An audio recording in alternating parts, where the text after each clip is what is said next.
everyone. Welcome to the first session of the Skills Fair. So today we're going to be doing malignant hyperthermia. Conveniently, we'll start off with just where all of our supplies are because this is what we'll need in an MH emergency. So typically our bag is in this little Ziploc with charcoal filters, and it's all here in our anesthesia workroom, okay? So I took it down just for the Skills Fair part. So because it expires this month, let's just go ahead and open it up and look at it just so we know kind of what's in here, since we're not usually able to do this, or I was going to replace everything today. So when you open it up, we do use Ryanodex, so we'll talk about that.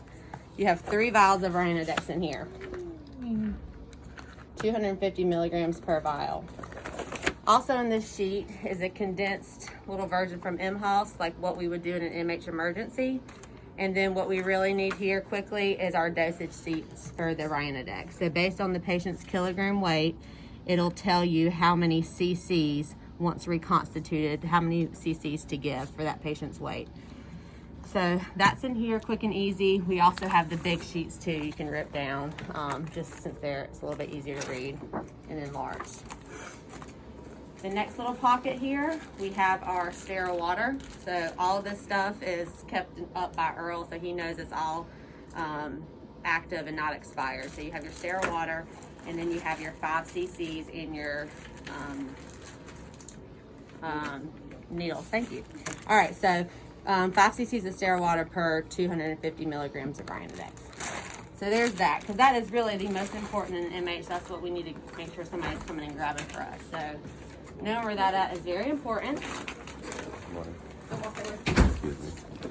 Welcome. All right. So, in an MH emergency, what are our triggering agents? Gas.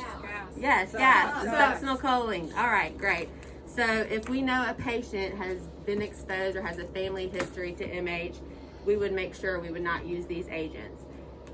Things that we can do to help that, we can tape over the Sucxure and the Pyxis. We can go ahead and remove the volatile agent off the gas machine.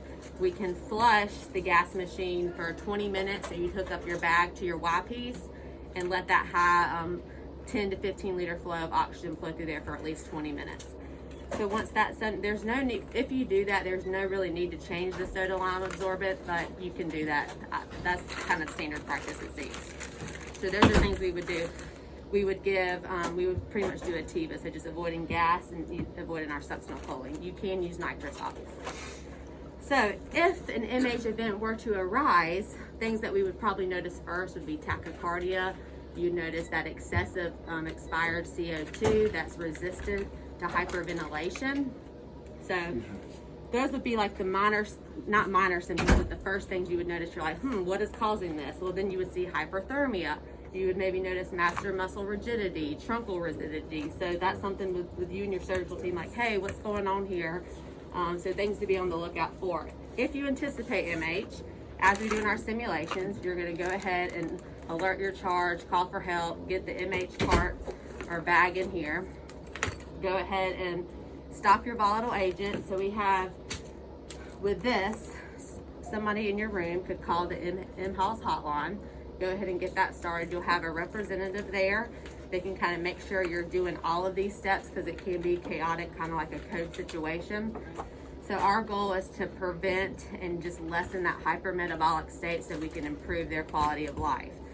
So we stop the volatile agent, go ahead and convert to a TIVA. If surgery can't be aborted, they would continue surgery. If you have an open abdominal, something they can do surgical-wise is do some cold saline or ice packs in the surgical field to help lower their temperature. If we're not monitoring core temp, usually when we're using our skin temps, we're not really having hyperthermia. We're usually having hypothermia. So anyways, I doubt that would be telling you were hyperthermic. So use a core temp just to make sure we have an accurate temperature reading. We could do peritoneal lavage with cold saline. Do y'all know where our cold saline is here? Some is in here. There's also some in the core Pyxis by the heart rooms, the little refrigerator. It's beside, so you got the Pyxis, and you got your locked shelf, and then you have the little unlocked refrigerator. So there's just liter bags of cold saline there. And that refrigerator too. And this one here too, yep. So if you were to need that, the nursing staff should know where to get that, or the text. So we could do, those are things that we could do as well. Now if, is somebody keeping track of time just so I don't go over 5 minutes in? Okay, so let's talk about the Ryanodex. So fortunately, Moses Cone has switched from dantrolene to Ryanodex, which is great because usually, as you remember, dantrolene is really cumbersome to reconstitute. So if we were doing 20 milligrams and 60 cc's of sterile water. So it would take 12 and a half 60 cc syringes of dantrolene to equal our 5 cc of Ryanodex. So way easier. It really just takes one person just to pull up that 5 cc syringe, and then you can look, okay, my patient's 70 kilos.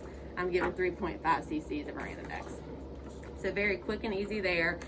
We have the 3 vials here. So with an MH crisis, you're really treating up to 10 milligrams per kg of Ryanodex. Now, if you're going over that 10 milligrams per kilogram amount, you might want to consider a differential diagnosis. About a month ago, we had a patient in the ICU here. It was post-anesthesia. This patient was hyperthermic, tachycardic, diaphoretic. They were on actually a dantrolene infusion in the ICU. They had corresponded with MHOS. MHOS eventually said this was probably neuroleptic malignant syndrome, which is more so used, I think the patient was on some SSRIs and things like that. So it wasn't MH, but I know we see patients a lot of times that have a history of MH.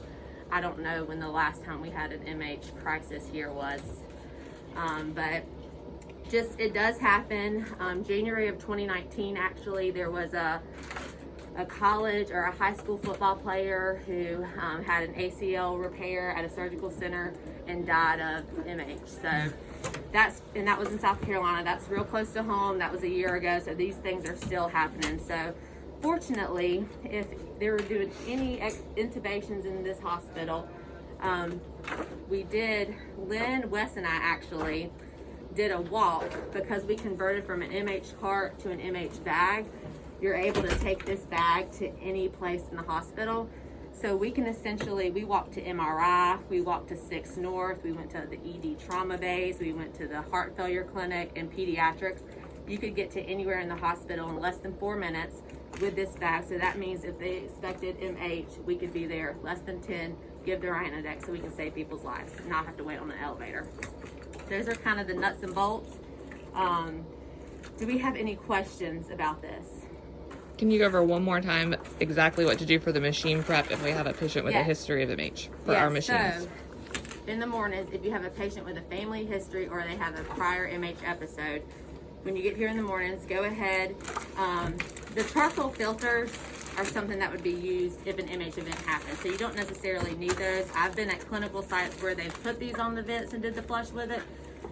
You don't have to do that. If it makes you, we do have extra that's not as, it's not like the Ryanodex. I mean, you could do that, I guess, but it's not really recommended for MHOS. So you can just flush the machine. So hook up your bag to your Y piece, turn your liters up to 10 to 15 liters, flush, like turn the machine on and just let it flow for about 20 minutes. So in the morning while you're doing, just getting everything set up, take the sucks out of the Pyxis or tape over that drawer in the Pyxis so you're not even tempted, and then go ahead and turn your bottles to off or just remove them from the gas machine. You said we don't have to change the soda line, but you can. Yeah, it says you don't have to change the soda lamp. I just would, because it's really hard to know, like if because with it changing colors back to white, or if there were any flows left on at night, if it's dry and desiccated already, just go ahead and get it changed. You got a patient's name of Oxidon or Lumbee Indian. Correct. Yeah. True. That should, If you use those filters, please charge for them because they're about $300. They're expensive. That's our cost. what is that? Where is that in the charge thing? Yeah. Charcoal filters are $300 a piece. You don't have to use them unless your patient's in active MH. Yes. If you hook this up, this will technically should be pulling all the volatile out of our circuit. You hook it up to the inspiratory and expiratory limb. There's a picture here.